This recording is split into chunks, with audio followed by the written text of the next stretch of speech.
प्रदेश के मुखिया योगी आदित्यनाथ ने सोमवार को लखनऊ में भारत शौर्य तिरंगा यात्रा का शुभ आरंभ किया।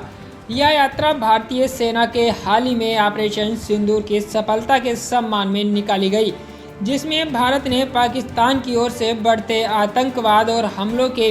जवाब में बड़ी सैन्य कार्रवाई की थी। तिरंगा यात्रा के मंच से सीएम योगी ने पाकिस्तान पर तीखा हमला बोला। सीएम योगी ने कहा कि जो भी भारत की तरफ उंगली उठाकर देखेगा, भारत की बहन बेटियों के सम्मान के विरुद्ध उनकी सुरक्षा में सेंध लगाने का कार्य करेगा,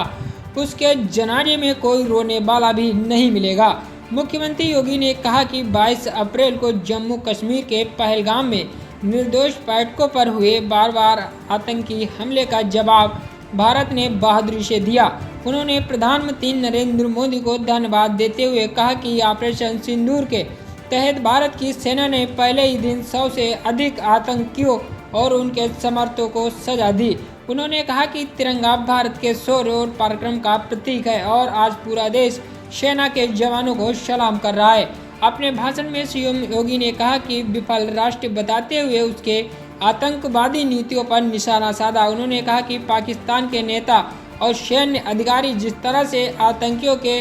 जनाजे में शरीक होते हैं, वह दुनिया के सामने उसकी असलियत उजागर करता है। उन्होंने चेतावनी दी कि यदि कोई भारत की बेटियों की ओर भी आंख उठाएगा तो उसे ऐसा सबक सिखाया जाए कि उसके जनाजे में कोई रोने वाला भी नहीं मिलेगा। यह यात्रा उद्देश्य न केवल ऑपरेशन सिंदूर की सफलता का जश्न मनाना है, बल्कि देश भर में राष्ट्रीय प्रेम की भावना को जागृत करना भी है। यह यात्रा पूरे देश में 13 मई से 23 मई तक आयोजित की जा रही है और इसे भाजपा को बजाज न्यूट्रल बैनर के तहत निकाला जा रहा है, जिसमें आम नागरिकों को, सामाजिक संगठनों को और युवाओं की भागीदारी हो रही है। मुख्यमंत्री ने अपने संबोधन के अंत में उपस्थित युवाओं और पूर्व सैनिकों को राष्ट्र के प्रति समर्पण के लिए धन्यवाद दिया और भारत माता की जय, वंदे मातरम के नारों के साथ तिरंगा यात्रा की शुरुआत की।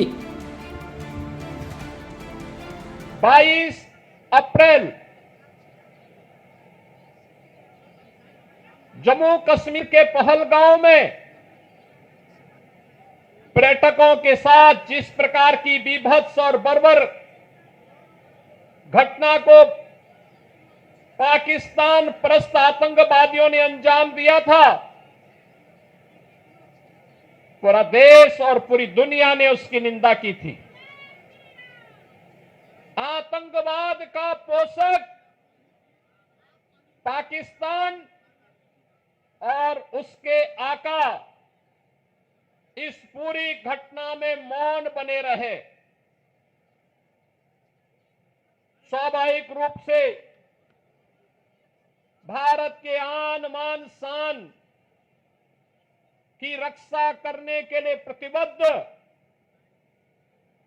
हमारी सरकार ने जब ये सारे के सारे प्रमाण देने के बाद भी पाकिस्तान अपनी हरकतों से बाज नहीं आया,